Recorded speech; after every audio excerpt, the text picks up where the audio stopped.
salam sejahtera dari kediaman rasmi Yang Amat Berhormat Perdana Menteri di Seri Perdana Putrajaya. Kami bawakan anda temu bual khas inspirasi setahun keluarga Malaysia teguh bersama, pastinya bersama dengan Yang Amat Berhormat Datuk Seri Ismail Sabri Yaakob. Saya Luqman Haris dari Astro Awani bersama dengan dua orang rakan saya hari ini. Mewakili Media Prima Berhad, saya Azaria Tagaya dan saya Margaret Gambang dari RTM.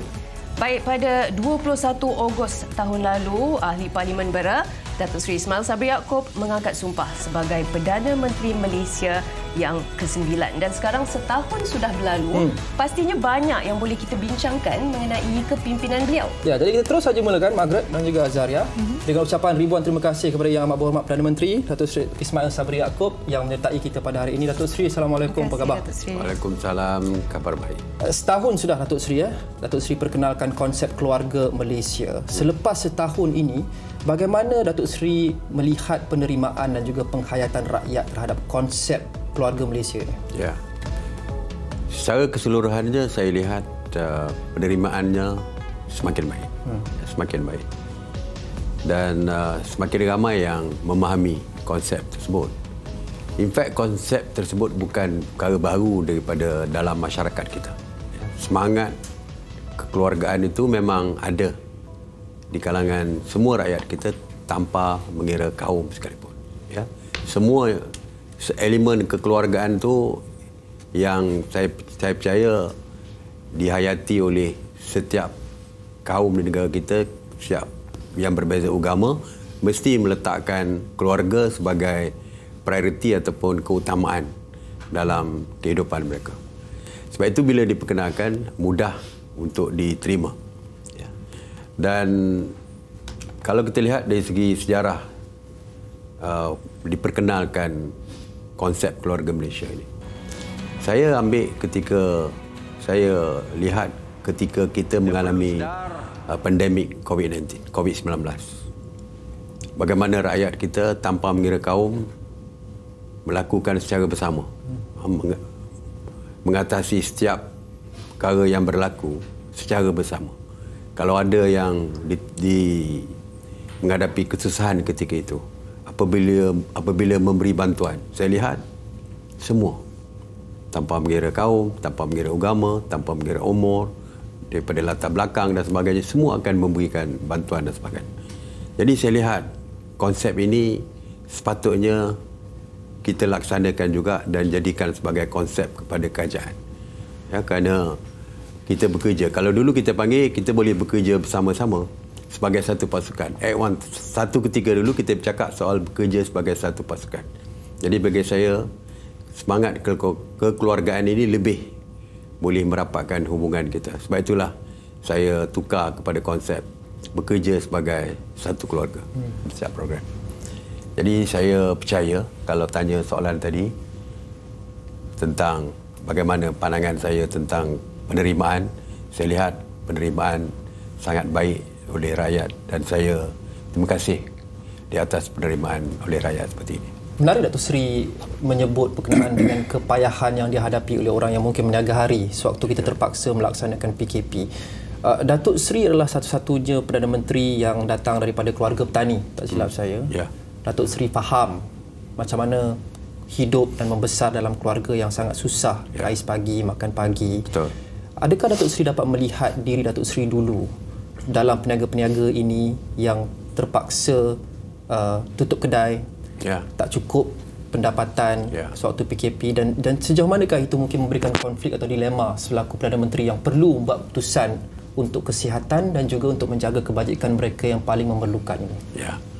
Saya memahami kesusahan. Ya, ramai yang bercakap soal kesusahan tetapi mungkin hanya membaca atau melihat drama ataupun movie tentang kesusahan. Tapi saya merasai sendiri sebab saya datang daripada keluarga yang miskin dan memahami penghidupan dan kesusahan. Kesusahan itu saya sendiri pernah rasa. Kalau orang kata susah, rumah kecil, bocor, saya rasa.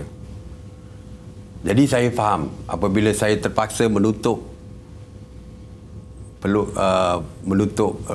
ruang mereka untuk mencari makan, saya faham betapa sukarnya untuk hidup.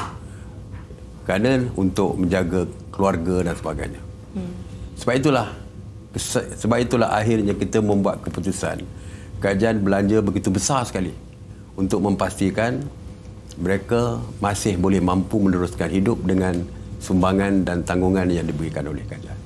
Sebab saya tahu kalau kita biarkan mereka tiada pendapatan, anak-anak mereka terkesan, dan saya dapat meletakkan diri saya sebagai anak mereka.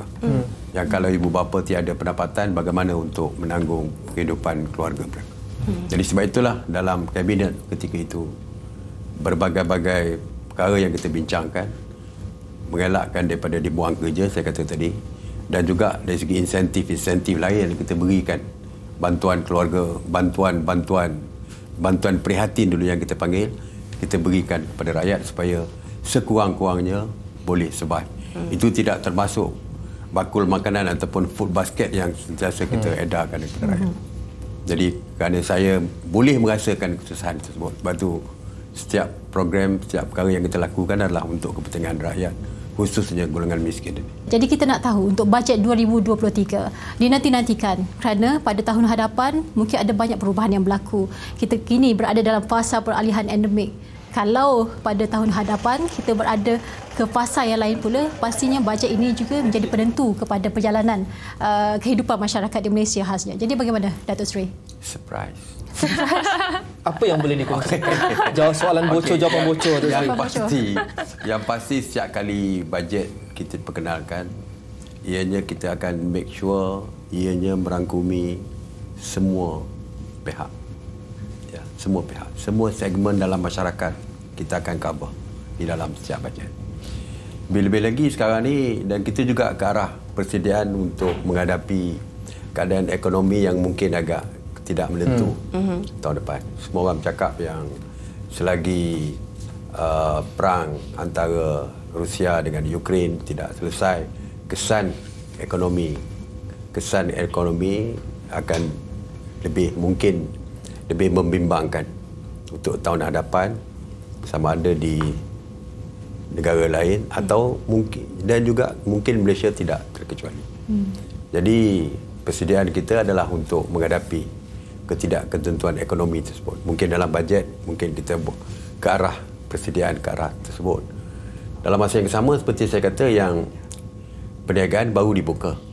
Ekonomi kita dalam proses pemulihan, walaupun ekonomi kita dari segi KDNK terbaik di Asia Tenggara dan berbanding dengan negara besar yang lain.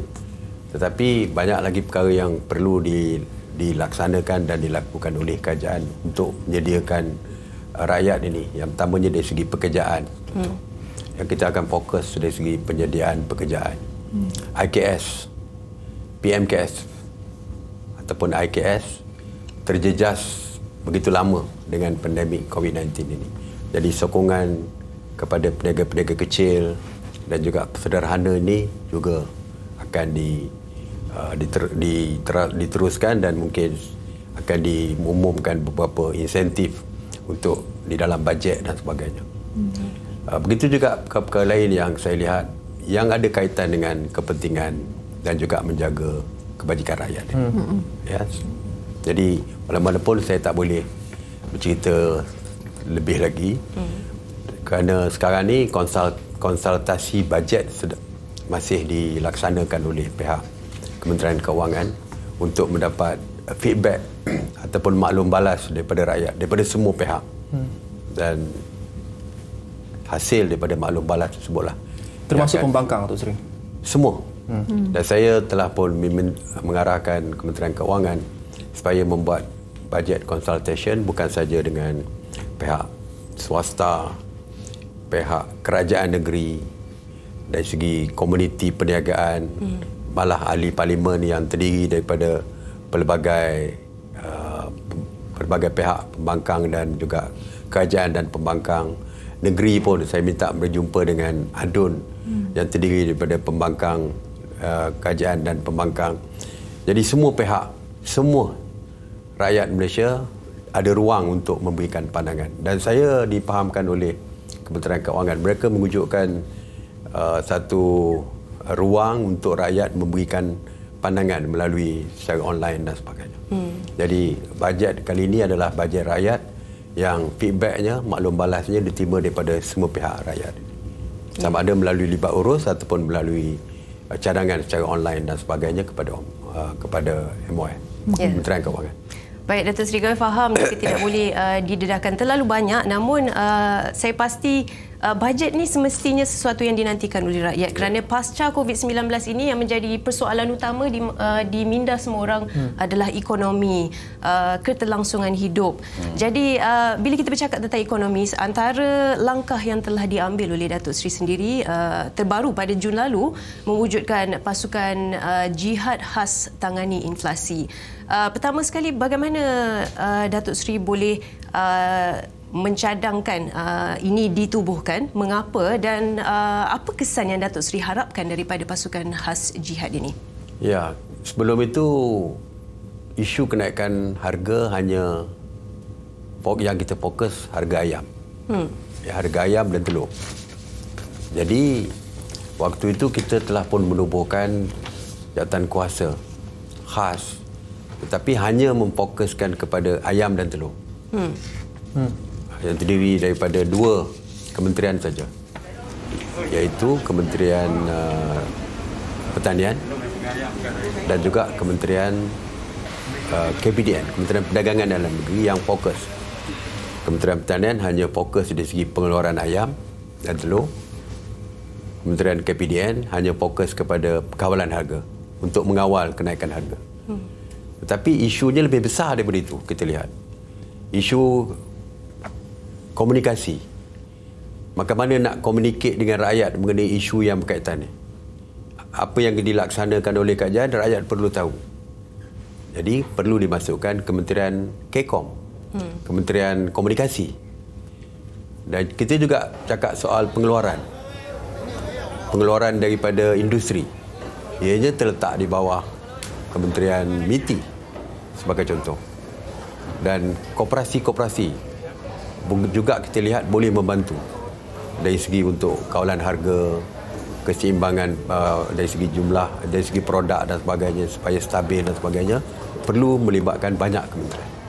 Jadi kita menganggap perlu ada tindakan dengan berkomunikasi dengan rakyat. Maka sebab itulah kita kata kita mesti mewujudkan satu komiti yang merangkumi semua. Itu kita tak masuk lagi kalau yang berkaitan dengan bahan mentah yang lain.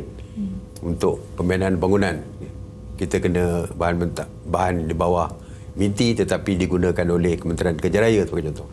Jadi akhirnya kita kata kita perlu satu jawatan kuasa yang besar untuk koordinate kementerian-kementerian yang berkaitan.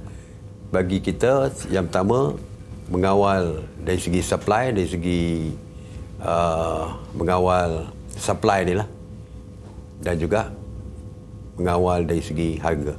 Sebab harga untuk menentukan naik harga juga berdasarkan supply dia. Kalau supply kurang, seperti yang berlaku satu ketika ayam kurang dikeluarkan, jadi harga akan naik.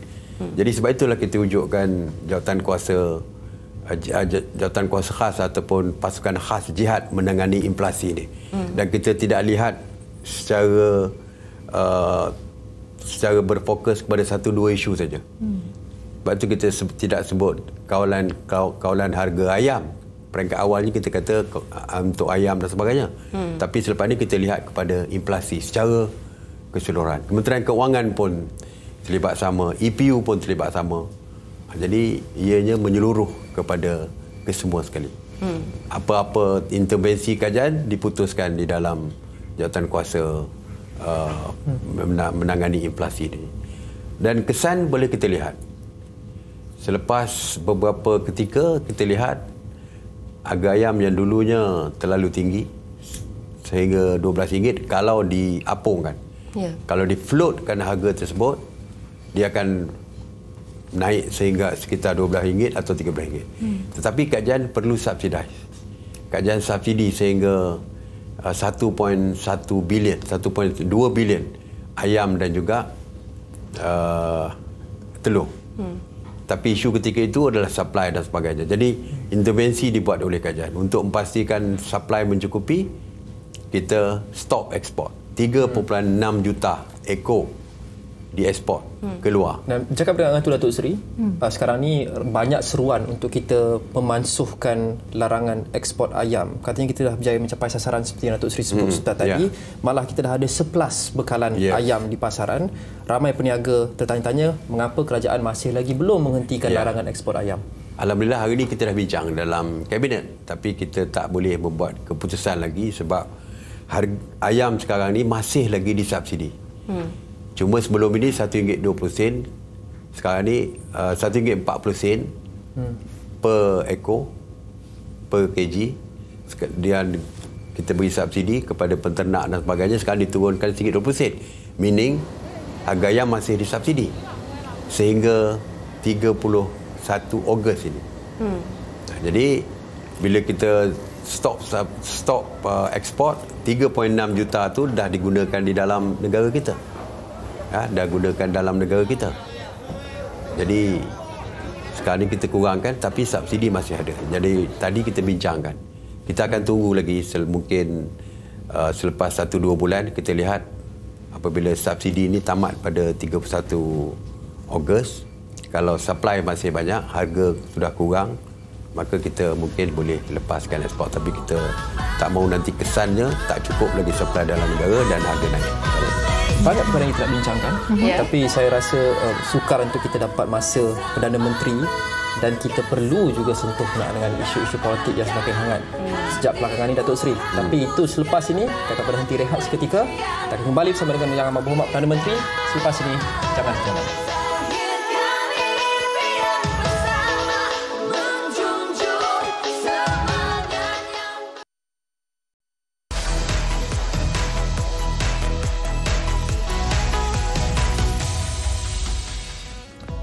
Bertemu kembali dalam temu bual khas kami, Inspirasi Setahun Keluarga Malaysia Teguh Bersama. Bersama dengan Yang Amat Berhormat Perdana Menteri Datuk Seri Ismail Sabri Yaakob. Saya ditemani oleh dua gadis yang jelita hari ini dari TV3 dan juga RTM. Banyak yang kita dah bincangkan, ekonomi, isu kenaikan harga barang yang sudah tentu sangat dekat dengan hati rakyat, dan selepas ini kita nak bincang berkenaan dengan isu politik yang semakin hangat. Tapi sebelum itu, satu soalan perlu kita sentuh, Margaret, berkenaan dengan kehadiran Malaysia di pentas antarabangsa yang sejak belakangan ini makin tidak menentu. Margaret ada soalan untuk Datuk Seri. Ya, kalau kita lihat penampilan Datuk Seri di pentas antarabangsa, khususnya dalam lawatan-lawatan rasmi dan persidangan antarabangsa, dilihat bahawa Malaysia sangat tegas dalam beberapa isu. Antaranya isu-isu kemanusiaan seperti Palestin, Ukraine dan sebagainya. Jadi bagaimana Datuk Seri membawa suara Malaysia, khususnya dalam kita memberikan penegasan kepada masyarakat dunia bahawa kita mahukan keadilan untuk semua, dan pada masa yang sama juga kita mahukan supaya yang terbaik untuk setiap manusia sejagat. Bagaimana? Ya, sebenarnya kita Malaysia memang dikenali daripada dulu lagi, iaitu membawa isu perdamaian, suara perdamaian kepada dunia. Ya, kalau kita lihat di Bangsa Bersatu dan sebagainya, pemimpin-pemimpin kita yang lepas sentiasa menyuarakan pandangan yang tegas walaupun agak berbeza daripada orang lain. Sewaktu saya ke Amerika, sewaktu di Washington, bertemu dengan Presiden Amerika, sewaktu makan malam, malah sewaktu summit ASEAN-US Summit tu, secara official menegaskan tentang sokongan Malaysia kepada perjuangan rakyat Palestin. Walaupun kita tahu Amerika punya stand tentang Palestin, tetapi itu tidak menyebabkan Malaysia tidak berani untuk menyuarakan tentang pendirian kita, tentang kekejaman Israel, mengutuk kekejaman Israel di bumi Amerika. Dari segi Ukraine dan Rusia juga, kita tidak terpengaruh dengan tekanan ataupun saranan daripada pihak tertentu untuk menyokong tindakan yang dilakukan oleh kuasa-kuasa besar seperti mengadakan sekatan secara unilateral kepada Rusia dan sebagainya. Walaupun kita tidak bersetuju dengan Rusia, tidak ada hak untuk menyerang negara lain, tetapi kita lebih menekankan tentang perlunya kedua-dua negara ini dibawa ke meja rundingan untuk mendamaikan perang antara kedua pihak. Sebab kesan daripada perang itu bukan saja rakyat di Ukraine yang menjadi mangsa. Pelarian sekarang ini sehingga melebihi 4 juta pelarian.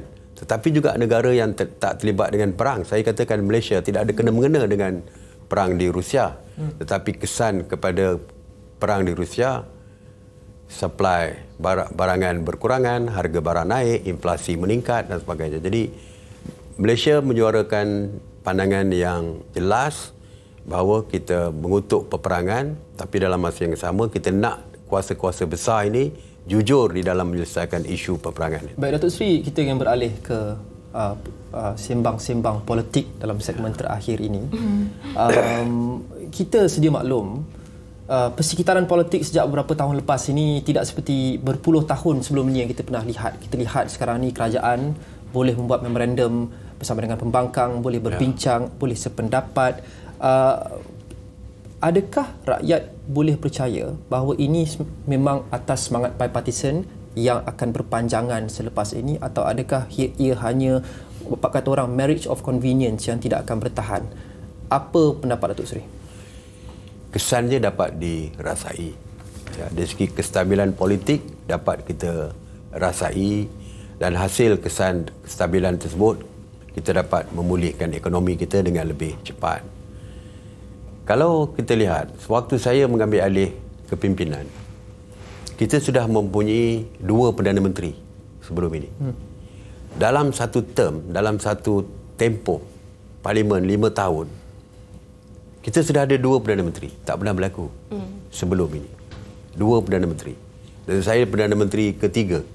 Kesan daripadanya adalah politik dilihat tidak stabil. Kesan daripada politik tidak stabil akan memberi kesan kepada ekonomi. Kalau saya sebagai pelabur, saya tidak akan berlabur di negara yang tidak ada kestabilan politik. Kalau hari ini kerajaan kerajaan ini mempunyai dasar yang mesra pelabur sebagai contoh. Kalau kerajaan ini tumbang, kita tak tahu adakah kerajaan akan datang ni mesra pelabur tidak.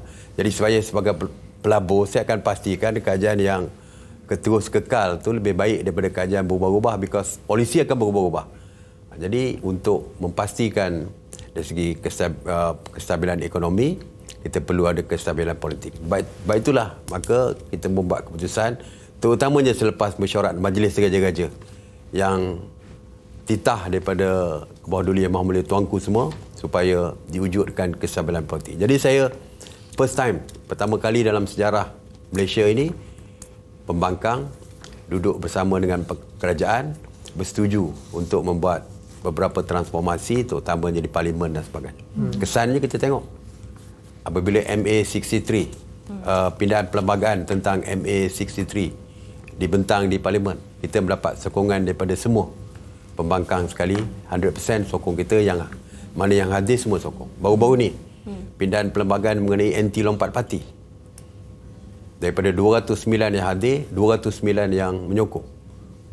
Tak pernah berlaku pembangkang memberi sokongan kepada kerajaan sebulat suara seperti ini. Jadi kita dapat melakukan berbagai-bagai perubahan, termasuk beberapa undang-undang yang mendapat sokongan secara majoriti.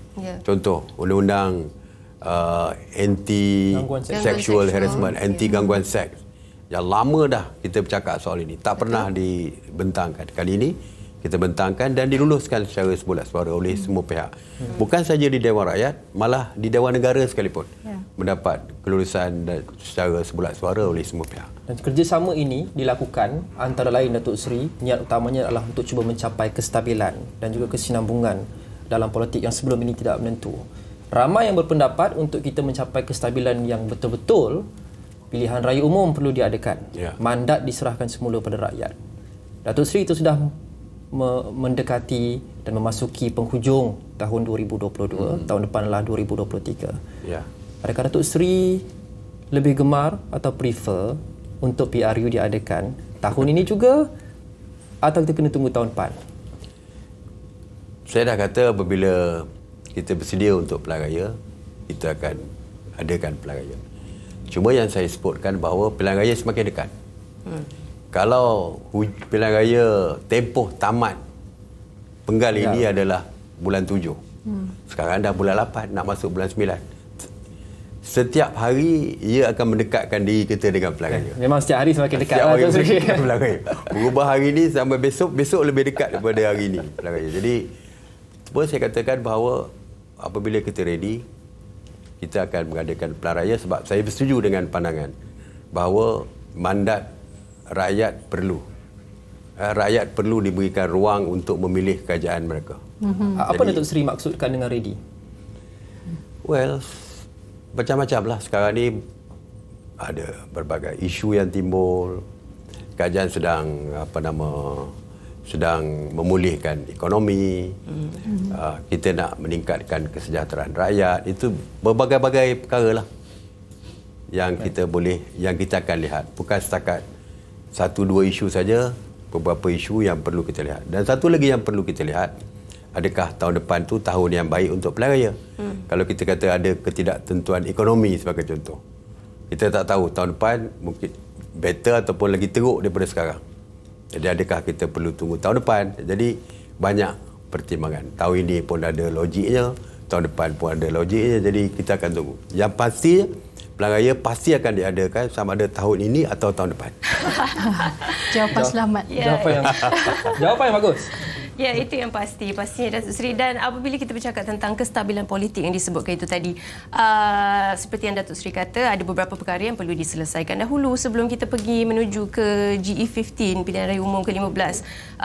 Antaranya adalah sekarang ni terdapat beberapa perbezaan pendapat di dalam parti sendiri, juga di antara parti penyokong kerajaan dan juga pembangkang. Itu tidak dapat dinafikan. Jadi menuju ke pilihan raya yang kita boleh rasakan mungkin agak dekat sekarang ni, apa agaknya strategi Datuk Seri untuk mengembalikan ataupun mengukuhkan lagi kestabilan itu?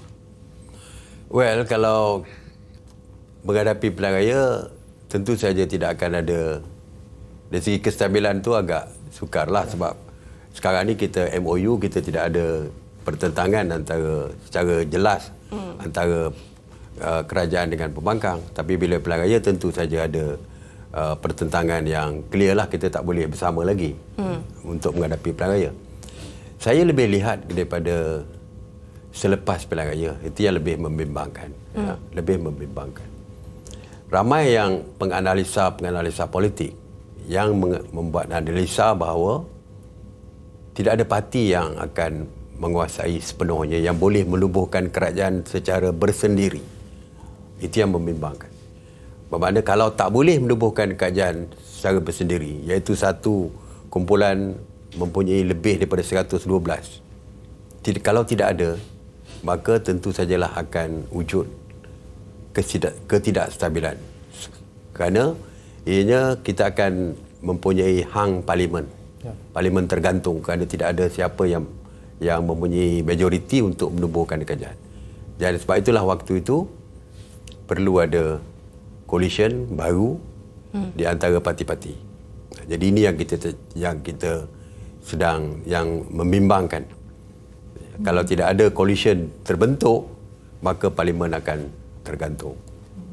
Jadi sebab itulah bagi saya perlu ada parti yang mempunyai dominasi. Kalau tidak 112 sekalipun, sekurang-kurangnya satu majoriti yang single biggest majority itu biar besar. Tak boleh kecil-kecil 230 kursi, akhirnya akan berlaku pertembungan. Dalam situasi hang parlimen itu, adakah kita menjangkakan gabungan-gabungan yang akan ada itu mungkin lain, out of the box berbanding yang kita lihat sejak belakangan ini, ataupun formulanya lebih kurang sama saja, Datuk Seri? Kita tak tahu sebab politik ini dinamik. Dia boleh berubah. Kadang-kadang kita di luar jangkaan kita. Siapa boleh menjangka hari kedua saya masuk ke pejabat saya di Seri Perdana, 3 pemimpin pembangkang sign surat persetujuan untuk menandatangani MOU. Tak ada siapa sangka. But ianya berlaku. Jadi selepas pilihan raya besok, kalau tiba-tiba tidak ada parti yang mempunyai majoriti yang besar, berbagai-bagai andaian setakat hari ini, saya rasa kita mungkin dia boleh berubah. Tidak seperti yang kita andaikan, mungkin perkara yang baru mungkin berlaku. Kita pun tidak tahu. Cuma mungkin perkara yang menjadi persoalan kepada masyarakat adalah apabila kita bercerita tentang kedudukan Perdana Menteri di dalam kabinet dan pada masa yang sama juga kedudukannya di dalam parti.